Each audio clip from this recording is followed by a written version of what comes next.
nation development is a job and a responsibility that belongs to every citizen of a country, regardless of wherever you might have your expertise. You might be a banker, you might be a musician, you might be an actor, a journalist. All that you do must be geared towards the development of the nation. I am Victor Tehemba, and you're welcome to another edition of Talk Shop. Today's edition is also going to be interesting, just as we have had previous editions. And today we'll be talking about police brutality, extrajudicial killings, and the person who will be having this conversation with, or the people who are having this conversation with, one of them has been at the forefront of fighting against police brutality and police extrajudicial killing. And also with me, a journalist at the Nigerian News, and they'll be joining us to have this conversation together. So who do I have here? I have Ruggedman, Ruggedi Baba. You're welcome to the Talk Shop. Thank you very much. So this is the Talk Shop where we are allowed to talk. No gagging. Yeah. And Aishat Saihu, you're welcome from the Nigerian News. You're joining me for the first time on the show. Yeah. You're welcome to the Talk Shop. Thank you for having me on your show. Yeah, and it was quite surprising because I would have expected that if I'm going to have Ruggedman on my show, I have to be in Lagos to get, but I'm having him on my show right now in Abuja.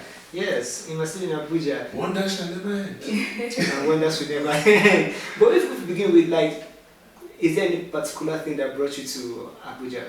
Yes, I'm actually having my event. I'm having a concert next month, September 21st, in Lagos, the hotel. It's called the Foundation Concert. It's to celebrate entertainers and people who laid the foundation for Nigerian music as it is today. From my time, actually. And I don't think I need to guess why it is September 21st when your birthday is actually September 20th and your clothing line is also September 20th. Yeah, well, you can guess because that was the date you could get at the hotel. But I'm happy it's just a day after my birthday, so it's really cool. So I've been doing things a lot of times on the 20th. So this was actually supposed to be August. But somehow something happened and brought it to 21st. First. I don't know, but the good news is it's still going to go on, and hopefully it's going to be a successful story and all that. Yes. So let's look at the issue that really brought us here, talking about the police brutality. We've always known you personally, from a personal experience. I know that I've known you growing up, known you even while I was small and all of that. And then we have known you as an entertainer, but now people know you more of an activist who is fighting most especially, more famously for the SARS campaign that you have spearheaded with Segun Awosanya, aka Sega Link. Now, what was that drive? What really motivated you to say, okay, you want to start fighting for injustice that is being perpetrated on the part of the security agency? Well, for me, I'd say it's just about me being myself. I'm one person that's I can't stand injustice. I can't stand being around anybody being bullied and not say or do something about it if I can. So it's just the way I am. I guess I always joke with some of my friends. I'll say one of my biggest flaws is that I care. And it's not a big... Yeah, no, that's what I say. Because I could easily act like some other people and just turn the other way and just move away and not say anything and do anything. But if I do that, I won't rest. It'll bite me on, and if I walk away and don't do anything, I won't. Trust me, when I say I will not rest, I will not rest. I think one of the things I say that can kill me is my conscience. I will pray doesn't, but I will just keep thinking about it for a long time, and it will gnaw at me for a long time. So basically, when I realized that I could do things about it, especially this whole police brutality issue, it wasn't hard for me to just decide to jump into it. But when we look at, if you're going to take up a tax like that against an establishment like the Nigerian police, who brazenly commits these extrajudicial killings and police brutality, as maybe you're not scared for your life, or you're like, this is Ruggedman, nothing can touch me? No, it's not about this is Ruggedman, nothing can stop me. It's about me thinking that Nigeria cannot be that bad. Okay. Nigeria can definitely not degenerate to that level where it will be so lawless that the people who are supposed to uphold the law will be breaking the laws blatantly and in view of the whole world, not just in view of Nigerians. It can't be that bad. You can't. I don't think those rogue police, let me not say just rogue police, I don't think the police itself will stand by and watch the other officers commit crimes and just don't do anything about it. Yes, I know, the rot is deep, is in deep, but then what I also know is Nigeria, these are things I was thinking to myself, Nigeria cannot be that hopeless. But The Nigerian police cannot be that hopeless. But so, are we reaching that level where we are being hopeless? well, look at it this way. 2 years ago, did you hear anything about SARS or did you hear anything about police officers being arrested and their pictures shown? It wasn't happening before. But that was one thing I stood on when I started communicating with the force PRO from Abuja. Like the officers who shot and killed Kolade Johnson. Yeah. I stood on that particular issue and I was communicating with Officer Frank Mba. And he told me, yes, he had seen all my posts and everything, that they've arrested the officers. I'm like, see, we're tired of hearing that they've arrested the officers and they will be prosecuted in-house. I'm trying to remember if at the time that Kolade Johnson was killed, if Frank Mba was the DPO there.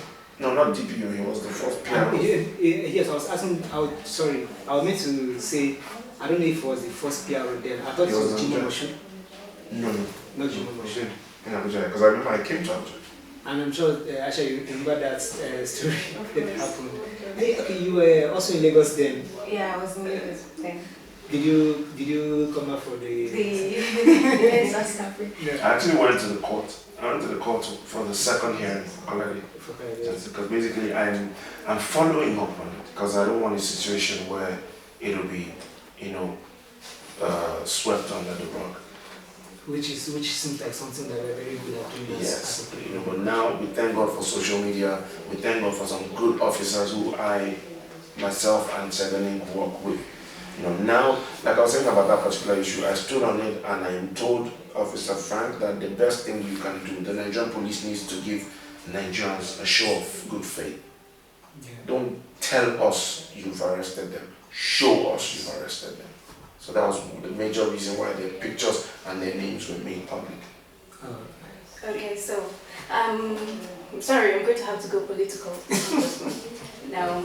So the ministerial appointment, the president promised us youth involvement in politics and his dispensation. So what do you think about the Not Too Young to Run bill and its implementation so far as regards the ministerial appointment that didn't have youth enlisted? He didn't fulfill his promise. So what are the youth going to do about it? That's my question.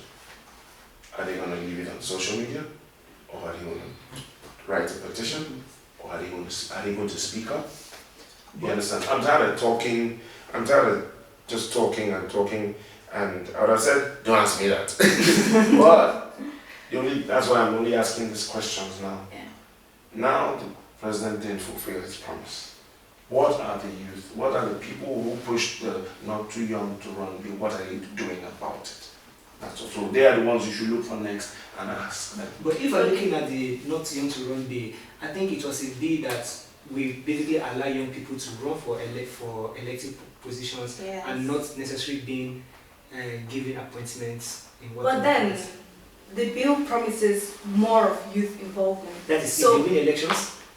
Apart from that, this dispensation has to have youth involving, like they have to be involved in everything. So I feel the Not Too Young to Run bill it doesn't stop at. So what if the president did not find a young person who is capable, who That's has not true. Not saying that if he doesn't find, there are. And don't even ask that question.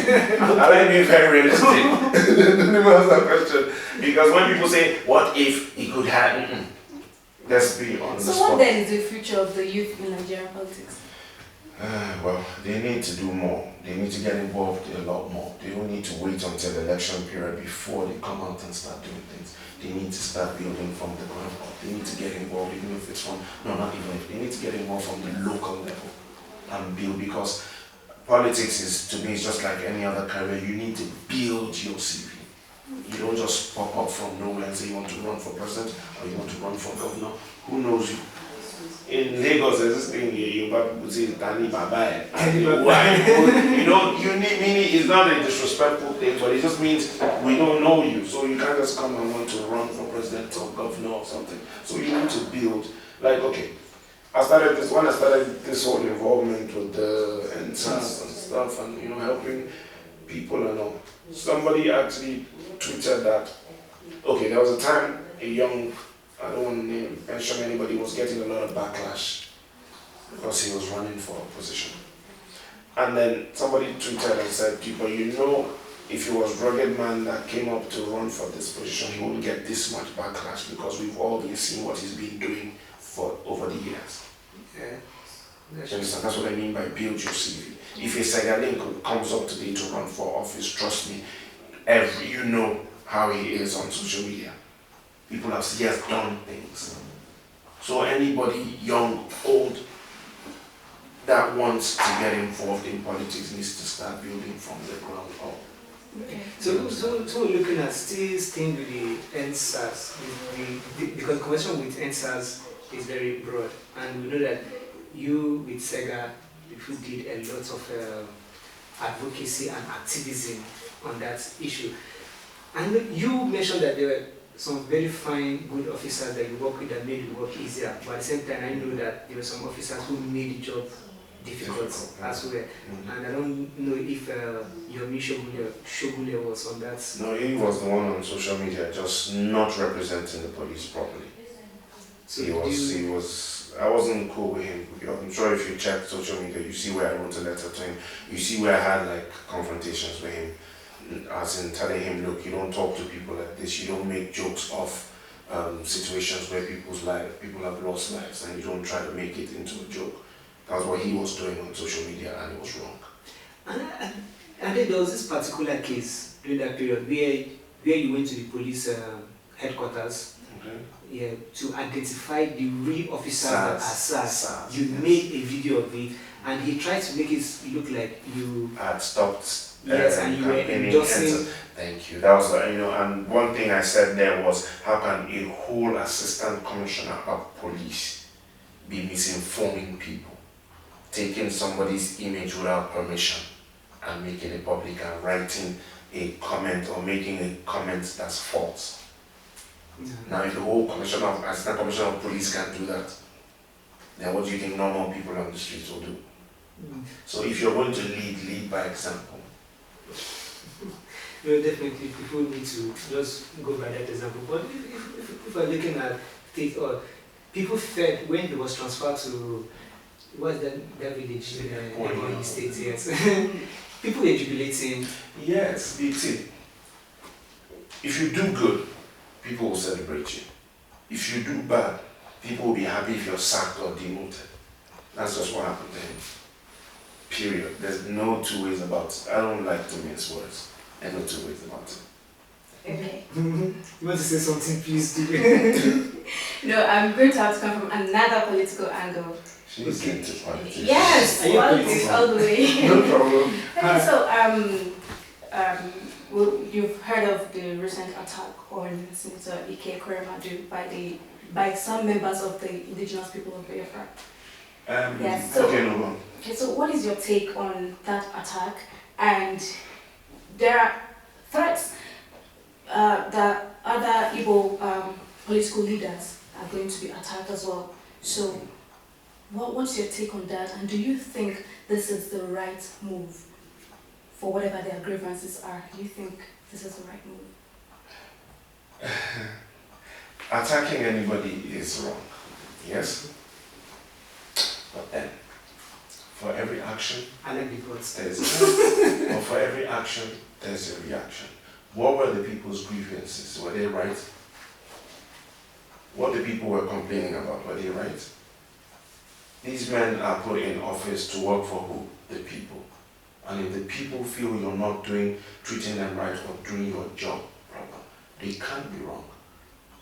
I'm talking about, look, remember just a few seconds ago I said if you do good, you'll be praised. Yeah. If you do bad, you will be mocked whenever you're sacked or demoted. But in this case, you will be beaten up when they catch you. Okay, so if I get you correctly, you're saying this is the best way to drive home their grievances. No, I did not say that. Okay. I'm saying the grievances and then the action they took of beating up any politician is because they have been pushed to that level.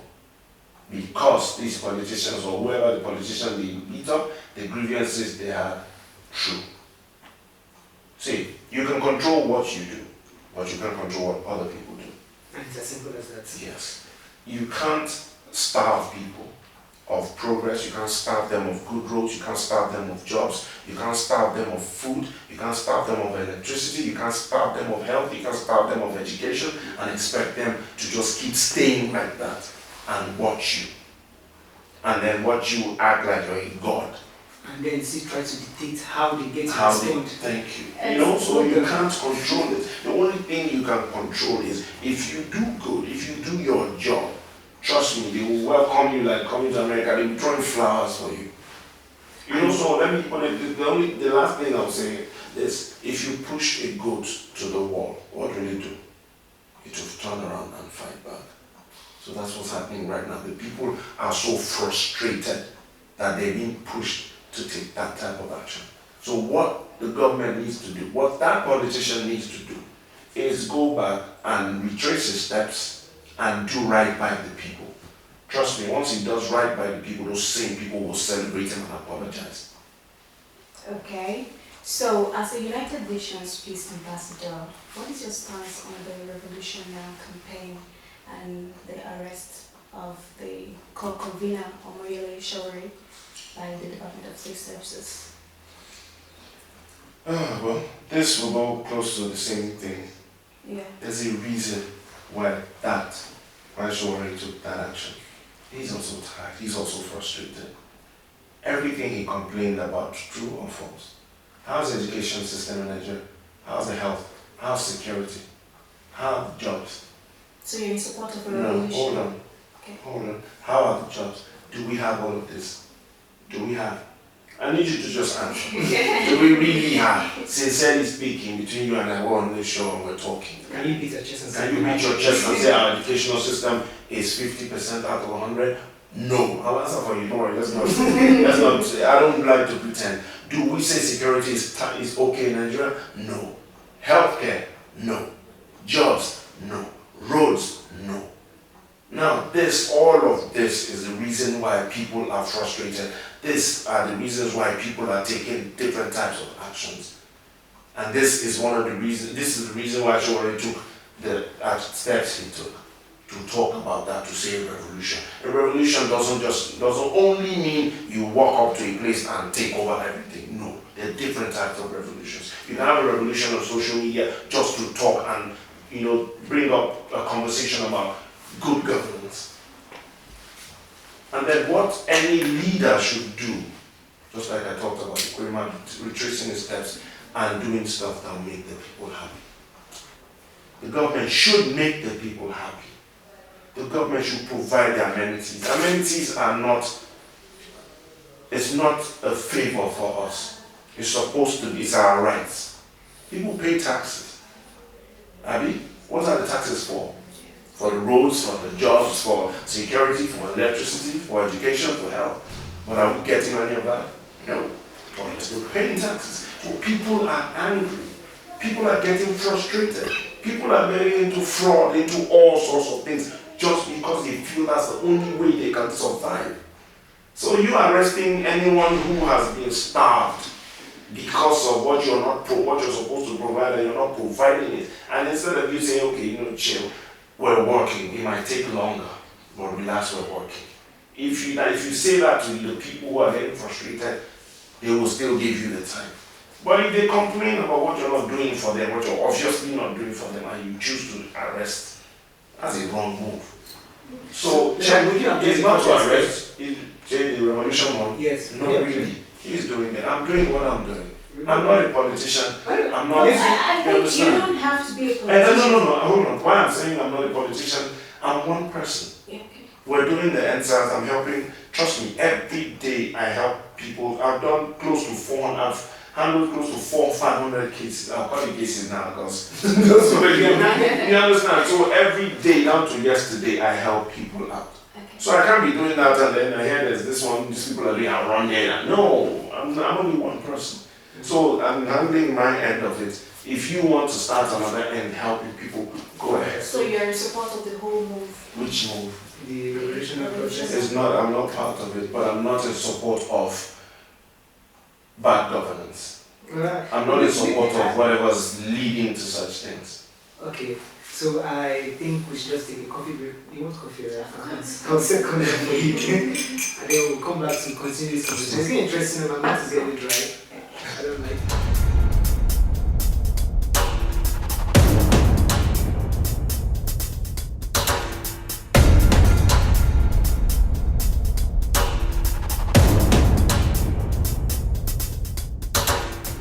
Thanks for staying with us. It is still the talk shop and the conversation continues.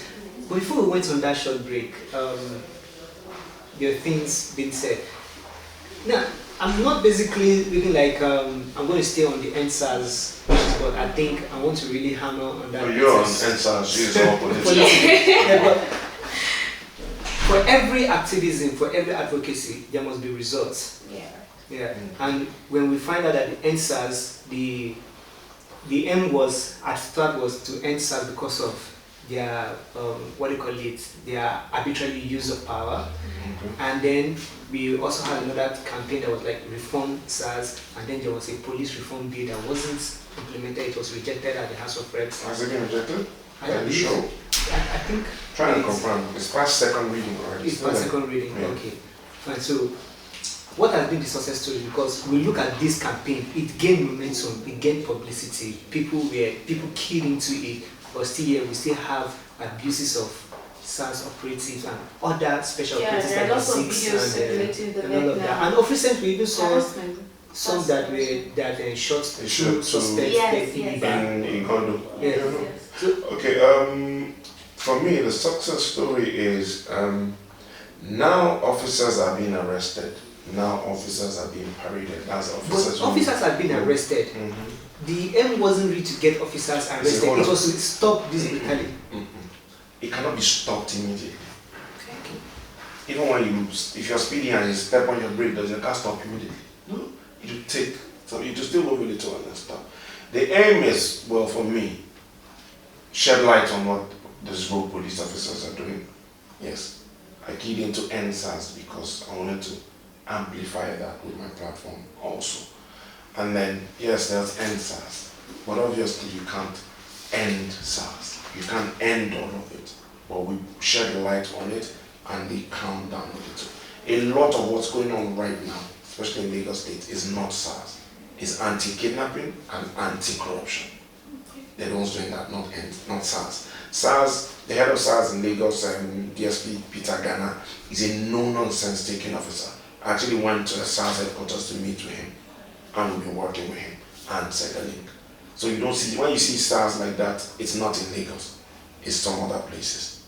But what I'm chasing, for me, I'm chasing accountability from the police. I'm not looking at government, because the government, maybe until it happens to their family member, then they will look into it seriously.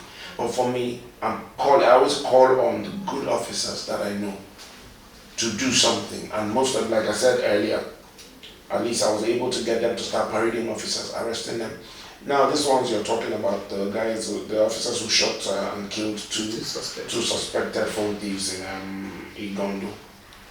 They were arrested day before yesterday, paraded, and by yesterday they've been dismissed and handed over to the state CID, and they're going to be tried in court. That wasn't happening before. Now we're knowing all this. Now I get these messages direct and I send it out. I'm not a blogger, but I'm trying to give people that little hope so that they know that they're actually good officers, that Nigerian police hasn't gone 100% bad. So to me, that's my positive side for me. And also remember, like I said, the police bill is still there.